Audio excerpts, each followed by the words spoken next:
Hi everyone, welcome back to my channel. আমি শম্পা এসে গেছি আবার একটা নতুন ব্লগ নিয়ে। তো আজকে যাচ্ছি আমি আমার দিদির সাথে ধর্মতলায়। আর বাইরে বেরোলে একদম মেকআপ করি না আমি খুব একটা, একটু লাইনার লিপস্টিক লাগিয়ে বেরিয়ে পড়েছি। তো আজকে আমি যাচ্ছি আমার দিদির সাথে ধর্মতলায়। আমরা যাব মা ব্রিজের সাইড দিয়ে। আমাদের বাড়িটা এমনই একটা পজিশনে যে আমরা বেলেঘাটা হয়েও আমরা যেতে পারি ধর্মতলায়, আর মা ব্রিজের সাইড দিয়েও আমরা যেতে পারি। মা ব্রিজের সাইড দিয়ে একটু তাড়াতাড়িই হয়। তো হ্যাঁ, তাই জন্য আমরা মা ব্রিজের সাইড দিয়েই যাচ্ছিলাম। আর হ্যাঁ, এখানে দেখো আমি একটা সূর্যর কে কভার করার চেষ্টা করছিলাম, বাট একদমই পারছিলাম না আমি সূর্যটাকে কভার করতে। তো ওরম করতে করতে অনেকটাই ক্লিপ নিয়ে ফেলেছিলাম, বাট তবুও দেখো একটু একটু লাল লাল দেখা যাচ্ছে, কিন্তু পারছিলাম না সেরকম ভাবে। তো হ্যাঁ, আমরা যাচ্ছি এখন। তো যেতে যেতে দেখি, এখনো চেষ্টা করে যাচ্ছি, দেখো আমি কিভাবে যে সূর্যটাকে যদি আমি পাই, সূর্যটাকে পাই। ওই দেখো ওই দেখো ওই দেখো, একটু একটু দেখতে পাচ্ছি আমি। হ্যাঁ, এই যে সূর্যটাকে ক্যামেরার মধ্যে সেরকম আমি আসছে না, কিন্তু সূর্যটা সত্যিই বলছি খুব সুন্দর লাগছিল সেদিনকে দেখতে। যার জন্য আমি এত মরিয়া হয়ে ওটাকে চেষ্টা করছিলাম কভার করার। হ্যাঁ,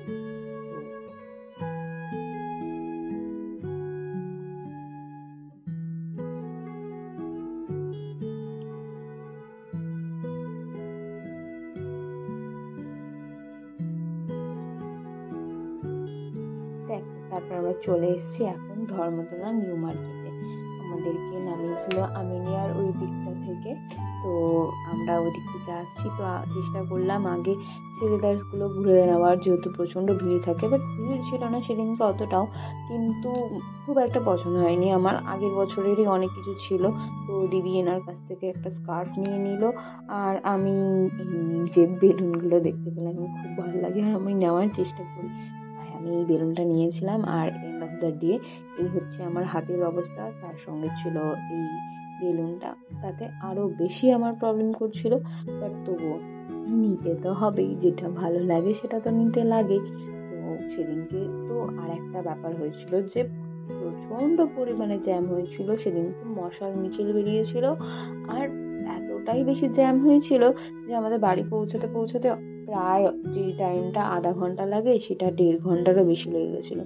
তারপরে হ্যাঁ, বেলুনটা নিয়ে নিলাম। আর চিনির পিছনে দৌড়ালো চ্যাম্পু। আর সারাদিন শেষে অবস্থা আমার এই। তো আমি ভাবছিলাম এখানেই ভিডিওটা শেষ করব, কিন্তু না, পরের দিন সকালবেলা আমার হেয়ার কেয়ারের রুটিন ছিল। তো ওই জন্য আমি ভাবলাম যে তোমাদের সাথেও একটু শেয়ার করি হেয়ার কেয়ারের, যেহেতু আমার হেয়ার ফল হচ্ছে প্রচন্ড পরিমাণে। আর আমি এটা মেনে নিতে পারছিলাম না। তাই জন্য দেখো আমি সসপ্যানে বসিয়ে 2 কাপ মতন জল নিয়েছি। 2 কাপ মতন জল নিয়ে 2 চামচ, 2 টেবিল চামচ হচ্ছে আমি ফ্লেক্সিড নিচ্ছিলাম এখানে।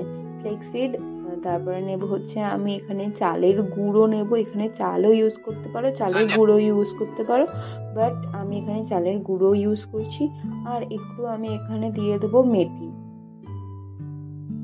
মেথিটা আমি অলরেডি দিয়ে দিয়েছিলাম, আর একটু দেওয়া বাকি ছিল, তো এখানে অল্প করে দিলাম আর একটু।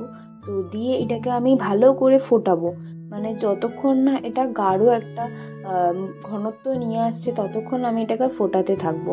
ফোটাতে ফোটাতে দেখো যে এখানে উঠলে আমার পড়েই যাবে জলটা।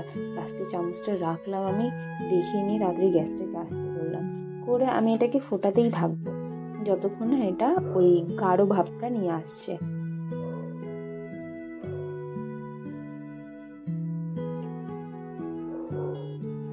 দেখো হালকা হালকা এর গাঢ়ত্বটা আসছে একটু একটু করে।